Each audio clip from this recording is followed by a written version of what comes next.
So I'm gonna make two assumptions about you today. Number one, you're a hybrid athlete.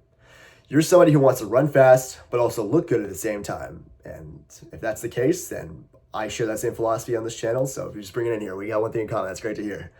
Number two, you're a hybrid athlete, but you don't know actually how to structure your training without both of them interfering with each other. So if that sounds like you, then let's begin. But first off, let me introduce myself. My name is Michael, and I'm the fitness architect. I chose that name because it is my mission to help athletes, such as yourself, to design their training in a way where they can do it not only time effectively or simply, but also in a way that's sustainable for them and where they can look good and also run fast at the same time. So if that sounds like something that interests you, then please follow along with this video. All right, so let's get started. So my whole experience with training started off in high school. I began as this super skinny, scrawny kid who had asthma and not a lot of friends, to joining the cross-country team, going to do track, running for 4 years, and ended up becoming a sub 60-minute 5K runner. So that's about 5 minutes and 9 seconds per mile for 3.1 miles. And then still being super skinny, but from running, of course. So that's when I took my journey to college, and that's honestly when things started to take a turn for the worst.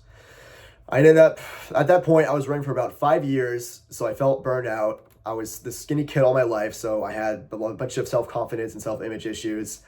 My running performance wasn't doing great, and my mental health just kept deteriorating over and over and over until I finally called it quits, got my first gym membership, lifted for a year, and I don't know if you ever quit running before, but you just kind of get that itch to get back into it.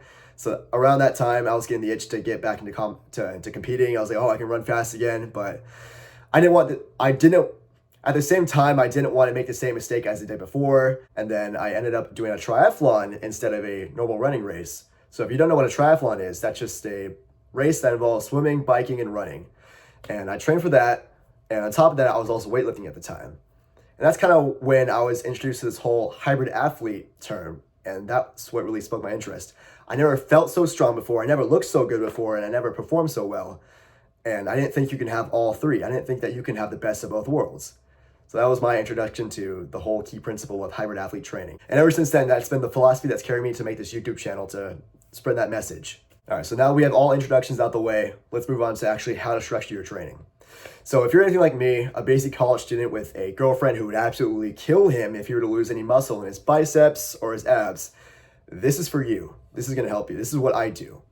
So I structure my lifts 3 times a week, Monday, Wednesday, and Friday, all full body, focusing on the compound lifts, moving down to accessory work towards the end, but lifting heavy on the compounds, and then just sprinkle in the accessory work at the end. And then for runs, I do 4 to 6 times a week, but I would recommend, especially if you're a beginner, more like 3 times a week, especially if you're not trying to lose too much muscle mass. I've been conditioned to do this for a while, so I can handle the higher volume of running, and so that's what I do because I enjoy it. It feels good for me. So currently on the plan that I created, which you can actually look in the description down below, there's a link, just click that, download the PDF. It's going to ask you for your email, which will sign you up for any future newsletters I push out. So if you don't want any of that, just feel free to unsubscribe. I won't take any offense to that. But if you like my stuff, if you like my content, definitely stick around for that. Keep being subscribed, and I'll make sure to give you nothing but pure value. But in terms of running, I like to do 2 workouts a week. I do 1 fartlek and 1 tempo. So the fartlek, I like to do... well, exactly, what is a fartlek workout? It's a Swedish word for speed play. So what you do for a fartlek is, I do this especially in the off season because it's very adaptable. You can make them whatever you want. So let's say I wanted to run from one mailbox to the other and as fast as possible. Or if I want to do 1 minute of speed and 1 minute of jogging and blah, blah, blah, blah, blah. Like that is the core philosophy of a fartlek, is that you do whatever kind of comes to your head, and that's what makes it fun. So it's not very structured, it's nice and adaptable, and you can make whatever you want out of it. So speed play. And the second workout that I do, and that I recommend people start including to their training, especially if they're trying to run faster for longer, especially that more like distance running, is the tempo run. The tempo run, I would describe as a run that's comfortably hard, about 7 to 8 out of 10 on the pain scale, or your RPE, whatever you want to call it. So the purpose of this is to build speed and strength for longer distances. So you can run faster for longer, pretty much. These are staple for me. I do at least once every other week, if not every week, because they're the best, honestly. They're like your steak and potatoes. You want to get plenty of this. So do this once a week in pair of the fartlek, and then sprinkle in the rest being your moderate easy runs. But if you're running only 3 times a week, I would recommend just doing choose one of the workouts, whatever sounds more fun to you, and include that. And the rest, make them your easy runs. And how I would structure this, especially if you're new, is I would do 1 day running, 1 day lifting, 1 day running, 1 day lifting, and so on. That's going to help limit the interference effect on running and lifting have on each other. How I structure my own training is a little bit more different than that because I'm a little bit more seasoned, I'm more conditioned. I've been running for 6+ years and I've been lifting for 3 years. What I do is Monday, and you can, by the way, you can look at the PDF down below for a more detailed explanation, but Monday I do my heavy lifts and then my run later on in the day. The run's moderate, so I'm not going to be actually losing any sort of speed or progress on the running.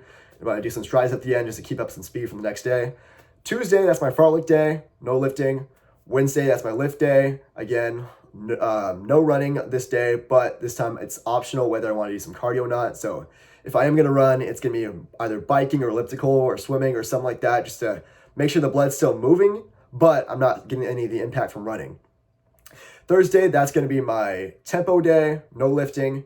Friday, that's my heavy lift day. And then later on in the day, I'll do a run that's more moderate with some strides at the end.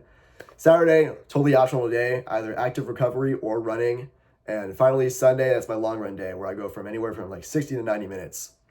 So the magic behind this plan is that it's sustainable. I can do this and be consistent with it. It's very time efficient. So I'm a very busy person.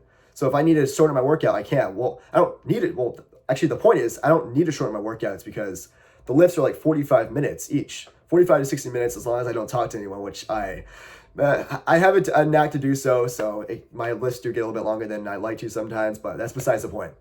My runs, they're usually below 60 minutes outside of the long run, but the long run's on Sunday, which I'm not really doing anything, so it's fine for me. But then again, if you're making your own training plan, make sure to do it in a way that's works with your schedule, not against it. So if my way doesn't work, then don't use it, but just use what you can for me, but it's not dogmatic. Like my way isn't the highway. If my way doesn't work for you, then it doesn't work for you. Then that's totally okay.